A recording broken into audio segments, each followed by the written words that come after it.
This is a collection of recipes that were submitted by church members during hard times in our history. And I think this is an amazing thing. I have always loved food. It's one of my love languages. So when I learned about this book, Taste the Resilience, I was very excited to look through it with you.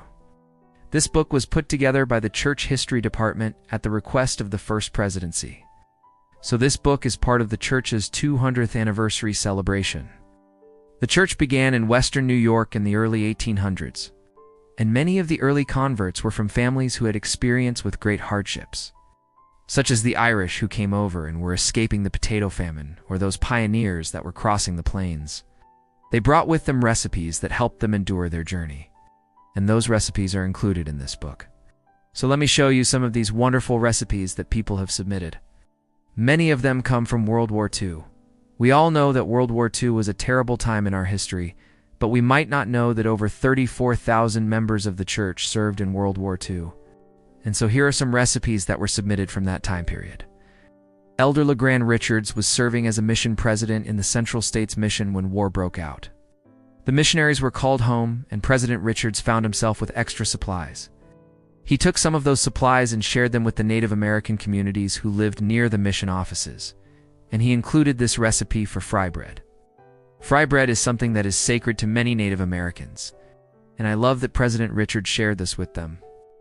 When making this recipe, you all want to combine your dry ingredients together in a bowl and then cut in your shortening until it resembles coarse crumbs. Then slowly mix in your water until a dough forms. After you roll out the dough, you'll want to roll it up, tuck in the ends, and then roll it back up just like you're making a burrito. Then you're going to fry it in neutral oil like canola oil or rice oil until golden brown, and then you're going to roll it up again and stick it in the oven. As you can see, I failed miserably at making fry bread. But even though it didn't turn out beautifully, Elder Richard's efforts to bless the Native American communities during World War II were beautiful. This next recipe comes from Sister Dorothy Moen, where she was serving as the Salt Lake Temple's second counselor at the time, and she was in charge of feeding the young men who were serving their missions in the military.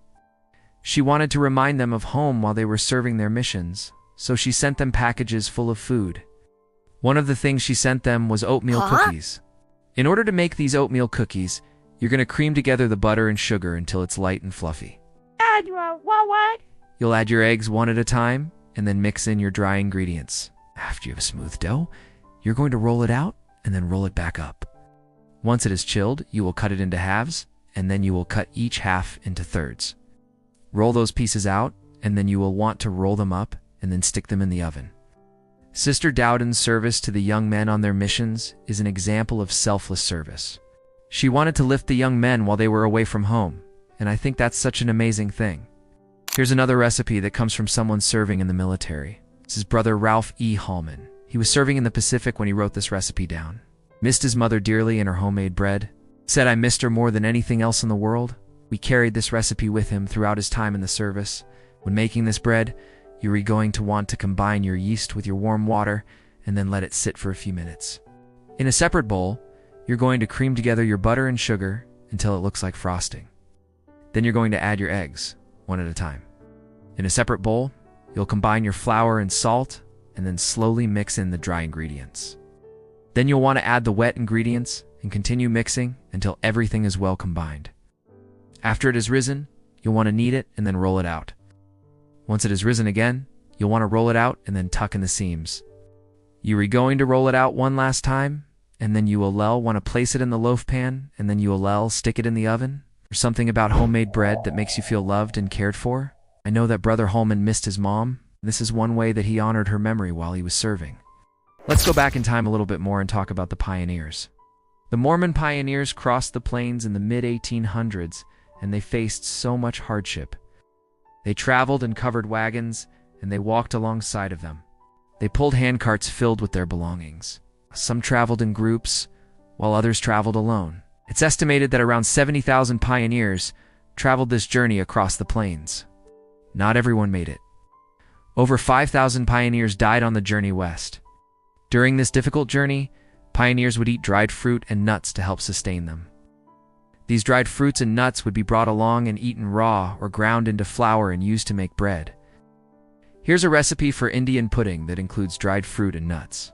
In order to make this pudding, you'll want to combine your dry ingredients together and then cut in your butter until it looks like coarse crumbs. After you have mixed in your milk, you're going to let it sit for 15 minutes. Then you'll want to bring it to a boil, after which you'll want to reduce heat and simmer it for 45 minutes. Then you're going to pour it into greased baking dish, and then you're going to stick it in the oven. The pioneers were amazing. They traveled across the plains facing hardship and death, yet they still had hope. This hope is captured in the poem In the Morning and in the Evening. My soul will praise the Lord. It talks about how the pioneers praised the Lord in the morning, and they praised him in the evening, showing us that no matter what we're facing, we can find peace in the Lord. President David O. McKay was a prophet of the church, and he loved his mother dearly. When he was young, his mother would take him fishing. She would tell him stories of her youth and her family. One of the things she did was share a recipe for salmon croquettes. In order to make these salmon croquettes, you're going to want to cook your salmon and then flake it into a bowl. After combining all of your ingredients, you'll want to shape them into patties. Then you're going to dip them into egg, and then you're going to coat them in breadcrumbs. Once they've been fried, you'll want to drain them, and then you can serve them. I love that President McKay's mom taught him this recipe, and I love that he included it in this cookbook, because it shows us that cooking is a way to pass down family history. Here's another recipe that comes from the pioneers. This is a recipe for dandelion greens. For some, the word weeds may turn you off, but this recipe shows us that there are ways to use seemingly ordinary plants to help us survive. In order to make this recipe, you're going to want to wash your dandelion greens and then chop the roots off. After boiling them for 10 minutes, you'll want to drain them and then toss them with butter. You could serve these as a side dish or a salad. These weeds may not look like much, but they can help provide nutrients. And this recipe is a great way to honor those pioneers who were trying to survive. During World War II, there was a sugar shortage. Sugar wasn't rationed, but it was just really hard to get. Because of this, people were looking for substitutes. And someone submitted a recipe for fudge that uses prune sugar. Prune sugar is made from prunes, so it would have been easy for pioneers to make this fudge. In order to make this fudge, you'll want to combine all of your ingredients, except for the chocolate, in a saucepan. Bring it to a boil, and then remove it from the heat. Once the chocolate is melted, you're going to stir it until it's smooth. Then you're going to pour it into a greased pan, and then you're going to let it cool. Once it is cooled, you're going to cut it into squares, and then you could eat it. I tried this recipe, and it honestly tasted pretty good. I couldn't tell that it didn't have real sugar in it. It was a great way to learn more about the ingenuity that people had during tough times. This next recipe comes from the 2002 Winter Olympics. This was submitted by Linda B. Now. She was serving as the first counselor in the Relief Society. During the Olympic torch relay in Salt Lake City, a group of women dressed as pioneer women stood up on chairs and sang, "I believe in the helper." When the torch arrived, they handed it off to an African-American man named Murtis Taylor, who was also dressed like a pioneer. He ran the final leg of the relay and passed the torch to the cauldron. The first women had the idea to dress like pioneers and sing a pioneer song to represent Utah's heritage. Mrs. Taylor's husband suggested they make some cookies to hand out to the crowd. They decided to make these pioneer cookies. In order to make these cookies, you're going to want to cream together the butter and sugar. After adding in the eggs, you're going to mix in your dry ingredients. Once you have a smooth dough, you'll want to roll it out and then roll it up. Once it is chilled, you're going to roll it out one last time, and then you can bake it. Mrs. Taylor's cookies were a delicious way to celebrate the Olympics. They were a fun way to honor pioneer history. No matter what time period we live in, we face trials and tribulations. Whether we're facing a worldwide pandemic or war or economic hardship, we can find comfort in food. Food brings people together. It gives us memories, and it helps us remember our history.